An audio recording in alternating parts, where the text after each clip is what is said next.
Christum wir sollen loben schon is a very special piece in that sense that in the Orgelbuchlein many chorals have this miniaturistic quality. They're very short, but in a very short time span, a lot is happening. Here, this is within those pieces a kind of big piece, also because it's slower. It's marked adagio, which in the Bach's time is not done very often. These Italian tempo words, they will happen more and more often after Bach's death, like Mozart, Haydn, and then of course Beethoven. And in the 19th century, we will see like many nuanced Italian tempo words. In Bach's time, that's still like in this early phase of that. So adagio is a very specific description, which, if you want, by Bach, which obviously is expressing the wish to have the piece played slower. In this case, or in case of Baroque or adagios, or in the cases like that, you oftentimes go from a quarter beat 4/4 to an eighth note structure beat. But that's very technical. Let's not stand still too long with this. But just saying that the piece is slower, and therefore, of course, it's a little bit more elaborate. It's an extremely dense piece in terms of counterpoint. All the voices have their own say, and it seems to be like nobody's paying attention to each other. That's, of course, not entirely true. We will see that there is a storyline here. In terms of stop choice of the organ, I chose this piece to be played like with a plenum sound, which is, in this case of this organ, a lot of stops. So we have the full principals and the reed stops together. We couple the two manuals together, and we have both plenum sounds here of the great organ and of the Bovenwerk together, like this. And on top of that, we have this sound. I added the cornet.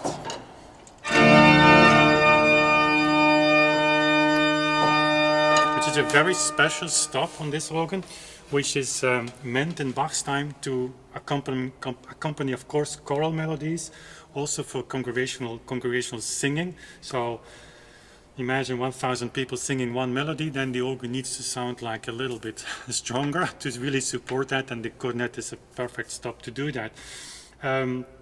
I use it in this piece as well because the choral melody here is in the alto voice, so not in the top. It's one of the only pieces, except for the pieces with canon format, that has the melody like in the middle voice and the alto voice here.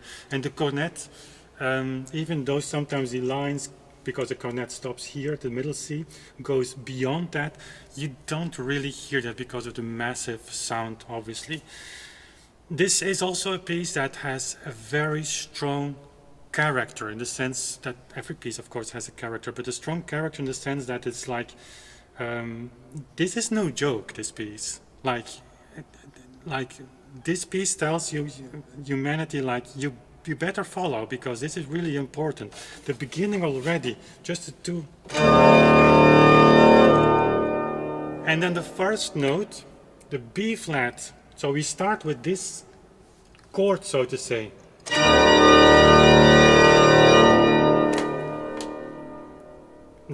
I've spoken earlier in some other chorals about a Beethoven effect, but this is also like a very dramatic effect. And the line that Bach starts here is going down. You have three of those, so. Followed in the tenor voice, as in a canon. Later we will have a repetition here, but from the C, the highest notes on many of Bach's organs. Also here. So you have these lines down, it's down to earth. And then the melody which is in the middle, and the pedal that is, of course, participating in a very constructive way, this motive.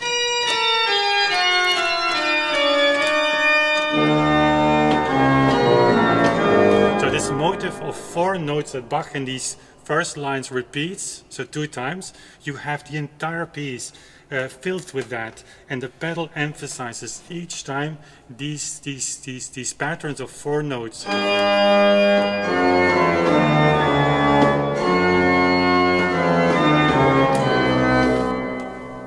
And in spite of the fact that all the voices go, like it's like you have a bird's eye on humankind, to see all the people like running, like doing stuff, like, and it's not that the voices here or these the storylines of, if you say like each line is a person, are in panic, but there is something going on. It's like it's something really serious, and the pedal underlines that. The pedal guides the entire piece. There are a few moments that I want to highlight. There is a lot, of course, that we can talk about, but I don't want to make these videos too long. But let's just start from the beginning, and then in bar 3 something, actually 4 something extraordinary happens. So the beginning is unbelievable. We have D, and the tenor voice will add to that also with a D. But of course, on an organ like this is like a symphonic orchestra that just is present in this room. If you are here in the church, you would feel this sound vibrating in your stomach. It's like experience on itself. So there we go.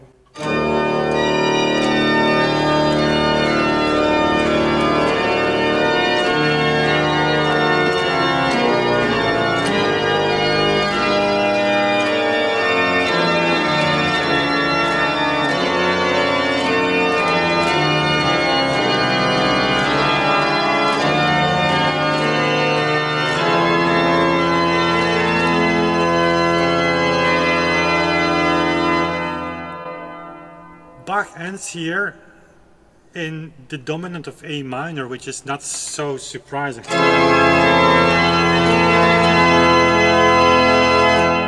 And you would expect this to continue, but he doesn't do that. He's going to abandon the G sharp, which is of course the lead tone of A minor.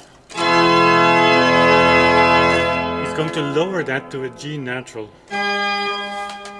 On itself, that's of course not something really exceptional, but in this context, where you have had already these dissonances, like here, for instance, in this bar, you would expect a kind of resolution of this.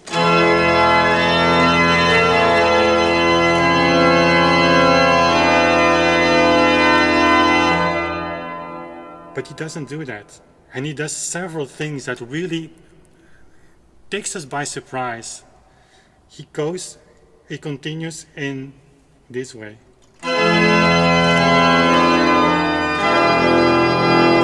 And the G natural, of course, has an exceptional effect. It's like a surprise. Each and every time, even if you know the piece, it keeps coming back. It's like one of those moments that once you know the piece, that you start to look forward to experience that.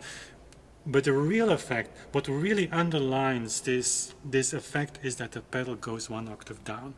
And that seems to be like very unimportant, but it makes the effect complete. If Bach wouldn't have done that,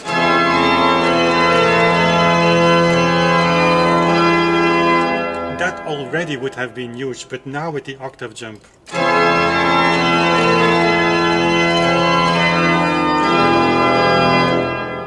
It adds to this atmosphere of, it's heavy, it's very, very serious. And now we are like in this E minor. Where do we go? Bach adds a note that you won't expect. He goes to the highest note of the organ, not of this organ, but on many organs in that time, high C. And what do we get? We get a repeat of the first opening of the piece with the B flat.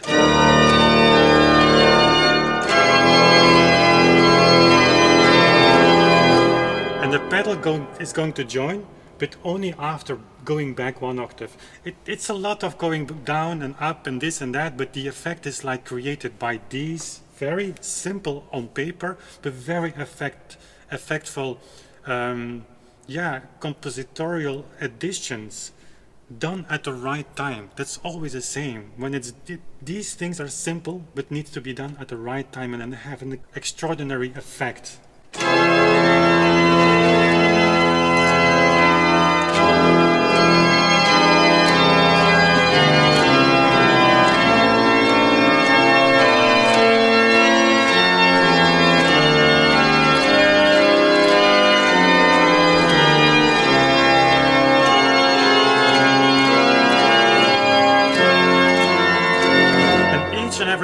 pedal goes down one octave, you have this moment of rest, you can breathe.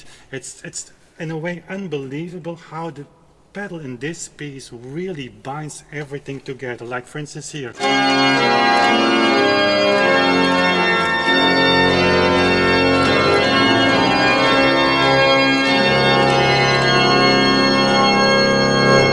Lowest note and highest note going like in opposite directions. It's of course a tension between earth and heaven, heaven and earth.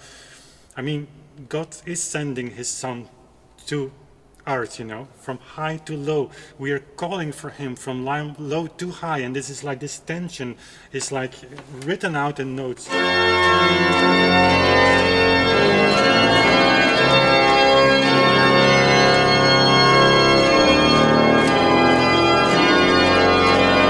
Then the pedal from here gets a kind of guide, a kind of leading.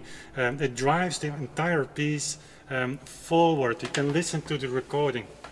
And then there is this unbelievable moment again in bar 11 where the pedal suddenly stops. It's like it's going to, it's a similar situation. It's like a repeat of the beginning, of the opening, but in a different way.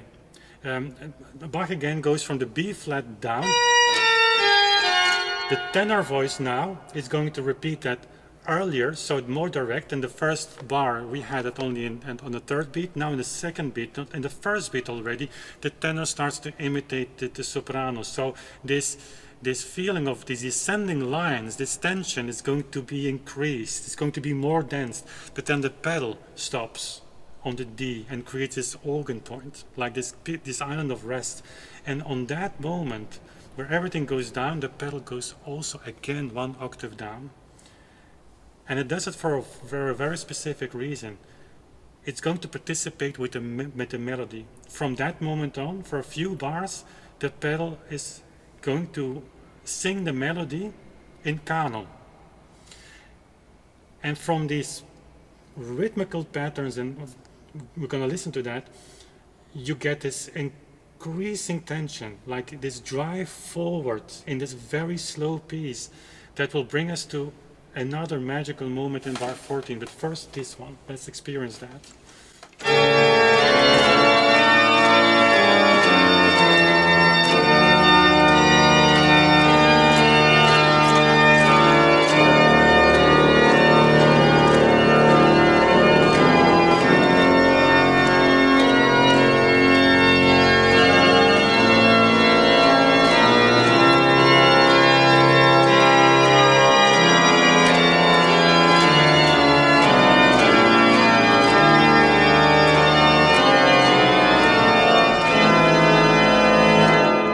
Question mark, where do we go? Of course, to the end of the piece, we know that. But now, to complete surprise, there is a fifth voice that enters. Second pedal. So the pedal is now playing two voices, and you get an addition of this gravity. It's a very heavy piece, as I said, but Bach is going to add to that like a lot, and everything is like going into each other. It's like, and then at the end, opening again. But listen to the additional voice, the fifth voice here, and then how this organ actually still is unbelievable. How this instrument is capable of converting this very dense sound with so many stops, and still everything is transparent. That's a miracle of this instrument.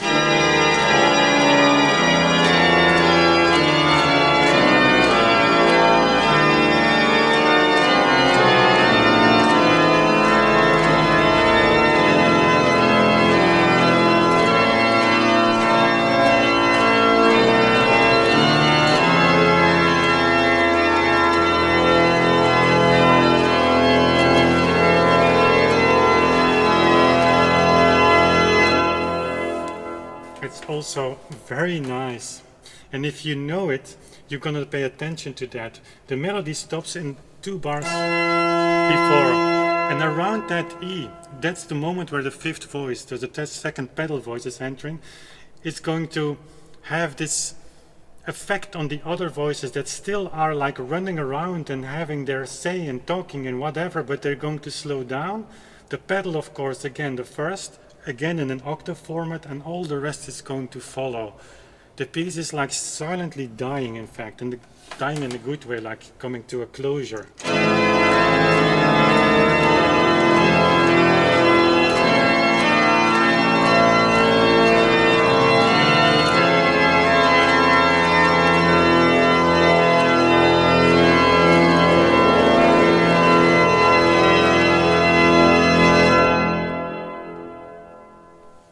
And then also here, Bach always writes exactly what he wants. So there's just an eighth note. There is an organ point on that, but it's just indicating here in this style that the piece comes to an end. And when you just release a note in 1/8, so exactly as Bach writes, you have this feeling of like, it's over. And then, in the silence of the room, you realize or you experience the entire piece, all the effects that have, passed in this piece that you listen to, you kind of, in a very condensed, summarized way, you experience them again. When you don't hold that note too long and you just let the room breathe. So, unbelievable piece, like all of the Orgelbüchlein chorals, in fact. Thank you for being part of the Orgelbüchlein project. This is more than music. It's a message of deep human emotions, from sorrow to joy, and a shared hope for a better future. At the Contius Foundation, we believe everyone deserves a peaceful home, and we think that music has the unique power to unite people in harmony. From the organ at St. Michael's Peace Church in Leuven, we bring this vision to life. Through inclusive composition projects, regular concerts, and our annual Organ Marathon for Peace, we inspire connection and hope. One day, we dream of hundreds of organs worldwide joined together in a resounding call for peace. Help us amplify this message by joining our Patreon community. Link in the description.